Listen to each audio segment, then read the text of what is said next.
हमारा देश जो चांद पर अपना परचम लहरा चुका है, जो दुनिया का सबसे बड़ा सबसे डेमोक्रेटिक इलेक्शन अब तक बिना किसी मेजर प्रॉब्लम के कंडक्ट करवाता आया है, एक ऐसा देश जिसका डिजिटल इकोसिस्टम और कॉम्प्लेक्स टेक इंफ्रास्ट्रक्चर आज पूरी दुनिया के लिए एक बेंचमार्किंग की मिसाल बन चुका है। पर इसी सिस्टम का सबसे बड़ा मजाक क्या है? हमारे इसी देश में आज एक 3 घंटे का एग्जाम कंडक्ट करवाने के लिए हमें मिलिट्री का सहारा लेना पड़ रहा है। आप जरा सोच कर देखिए, जिस देश के पास न्यूक्लियर कैपेबिलिटी हो, जो देश ग्लोबल टेक कैपिटल्स को इंजीनियर सप्लाई करता हो, आज उसी देश में पेपर लीक और करप्शन का ऐसा दलदल बन चुका है कि पूरा का पूरा स्टेट अपरेटस अपनों पर ही भरोसा करने से डर रहा है। जिसके चलते अब ये जिम्मेदारी हमारे देश के एयरफोर्स को दी गई है ताकि इस बार ये एग्जाम फ्री एंड फेयर तरीके से बिना लीक हुए हो सके। लेकिन यहाँ सवाल ये उठता है कि क्या ये हमारे देश की बहुत बड़ी कामयाबी है या अब हमारे देश में सरकारी एंट्रेंस एग्जाम को भी इम्पोर्टेंस दी जाने लगी है कि अपनी पिछली गलतियों से सीखते हुए अब हमें एग्जाम कंडक्ट करवाने के लिए आर्म फोर्सेस की मदद लेनी पड़ रही है, या फिर ये इस बात का ऑफिशियल डिक्लेरेशन है कि अब हमारा इंटरनल इंस्टीट्यूशनल फ्रेमवर्क पूरी तरह डेड हो चुका है, जो एक एग्जाम तक कंडक्ट नहीं करवा सकता। हम ग्लोबल सुपर पावर बनने का दावा तो करते हैं, पर हम एक ऐसा एडमिनिस्ट्रेटिव कंट्रोल रूम नहीं बना पाए जो एक एंट्रेंस एग्जाम को बिना लीक हुए कंडक्ट करवा सके।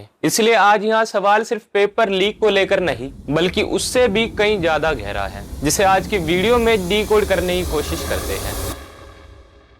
जय हिंद, मेरा नाम है अनुराग शर्मा और स्वागत है आपका एक नई वीडियो में। 3 मई 2026 देश भर के सेंटर्स पर लगभग 23 लाख बच्चे नीट यूजी का एग्जाम देकर बाहर निकलते हैं। पिछले 2 साल से चल रही कंट्रोवर्सीज के बाद नेशनल टेस्टिंग एजेंसीज ने बड़े बड़े दावे किए थे कि इस बार बिल्कुल टाइट सिक्योरिटी है, लेकिन ठीक इसके 4 दिन बाद यानी 7 मई 2026 की शाम को एनटीए के पास इंटेलिजेंस इनपुट आता है कि पेपर फिर से लीक हो चुका है। राजस्थान के सीकर में एक केमिस्ट्री टीचर ने इन्फॉर्मर बनकर अथॉरिटीज को बताया कि व्हाट्सएप पर सर्कुलेट हो रहा एक गेस्ट पेपर एक्चुअल एग्जाम के 120 से ज्यादा क्वेश्चन से लाइन बाय लाइन मैच करता है। जिसके बाद इन्वेस्टिगेशन का सिलसिला शुरू हुआ और 12 मई 2026 को एनटीए ऑफिशियली नीट एग्जाम को कैंसिल कर देती है। एक ही झटके में 23 लाख से ज्यादा परिवारों का सपना फिर से टूट चुका था। केस की इन्वेस्टिगेशन सीबीआई को सौंपी जाती है और पैन इंडिया रेड शुरू होती है। पुणे से एनटीए के पैनलिस्ट और बायोलॉजी प्रोफेसर मनीष मंधारे और रेणुका केमिस्ट्री क्लासेस के ओनर शिवराज जैसे बड़े बड़े लोगों को गिरफ्तार किया जाता है। लेकिन ये कोई छोटी मोटी चोरी नहीं थी, बल्कि इसके पीछे कोचिंग माफिया और इंस्टीट्यूशनल एक्सपर्ट्स का एक घिनौना इनसाइडर नेक्सस काम कर रहा था, जो क्लासरूम में बैठकर बच्चों को एग्जैक्ट एक्चुअल क्वेश्चंस बता रहा था। अब पेपर तो लीक हो चुका था और एक बार फिर लाखों बच्चों की उम्मीद टूट चुकी थी, जिसके चलते 28 मई 2026 को डिफेंस मिनिस्टर राजनाथ सिंह के घर पर एक हाई लेवल इमरजेंसी मीटिंग बैठाई जाती है, जिसमें एजुकेशन मिनिस्टर धर्मेंद्र प्रधान और इंडियन एयरफोर्स के टॉप कमांडर शामिल होते हैं। लेकिन क्यों?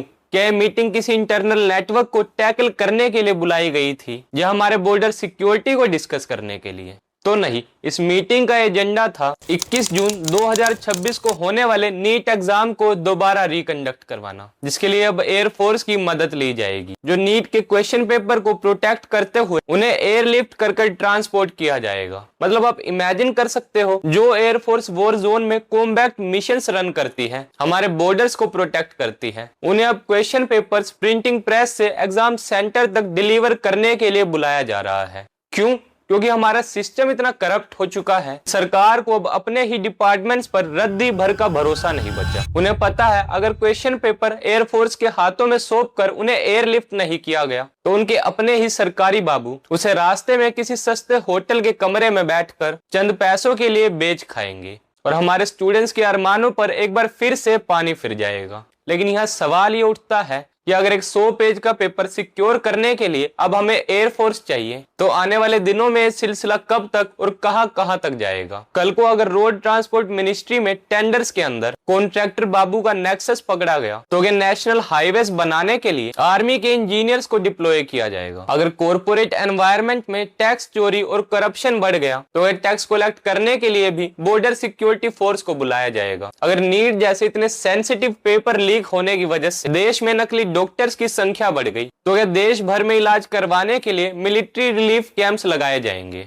एयरफोर्स का काम देश की रक्षा करना है, न कि सरकारी अफसरों की लापरवाही और टेस्टिंग एजेंसीज की नाकामी पर पर्दा डालना। अब बच्चों को तो सेंटर्स के अंदर नंगा कर कर चेक करते हैं। सॉरी टू से, बट कई जगह बच्चों की बहुत रूडली चेकिंग की जाती है। उनके जूते उतरवाए जाते हैं, कपड़े फाड़ दिए जाते हैं, कलावा या जनेऊ तक पहनना अलाउ नहीं होता। और वहीं दूसरी तरफ मुस्लिम छात्राओं के लिए हिजाब या बुर्खा तक भी अलाउ कर दिया जाता है। लेकिन क्वेश्चन पेपर को प्रोटेक्ट करने के नाम पर बड़े बड़े माफिया और कोचिंग इंस्टीट्यूट सरकारी बाबुओं के साथ मिलकर पूरा सर्वर हैक कर लेते हैं। उन्हें रोकने के लिए तो आपके पास कोई प्रोटोकॉल या सिक्योरिटी नहीं है। उल्टा जब एजुकेशन मिनिस्टर धर्मेंद्र प्रधान पर सिस्टम फेलियर को लेकर कई सवाल उठाए जा रहे हैं, तो उनका कहना है कि इस मुद्दे पर राजनीति नहीं होनी चाहिए। कांग्रेस पार्टी और विपक्षी नेता इस पर भी राजनीति कर रहे हैं। तो जब साल 2024 का नीट पेपर लीक हुआ था, उस वक्त भी हमारे एजुकेशन मिनिस्टर धर्मेंद्र प्रधान ही थे। साल 2021 में यूपीटीईटी का एग्जाम लीक हुआ था, तब भी हमारे एजुकेशन मिनिस्टर धर्मेंद्र प्रधान ही थे। रिपोर्ट्स के मुताबिक नेशनल और स्टेट एग्जाम्स मिलाकर कुल 40 से 65 एग्जाम लीक या कॉम्प्रोमाइज हुए हैं। तो ऐसे में जब एक के बाद एक पेपर लीक के मामले सामने आ रहे हो, तो उनका रेजिग्नेशन मांगना कौन सी गलती है और इसमें कौन सी राजनीति की बात हो गई। रेजिग्नेशन मांगने का मतलब ये थोड़ी है कि धर्मेंद्र प्रधान की जगह कांग्रेस या किसी आम आदमी पार्टी के नेता को नया एजुकेशन मिनिस्टर बनाया जाए। अगर एक ही गलती बार बार दोहराई जाने लगे तो वो गलती नहीं,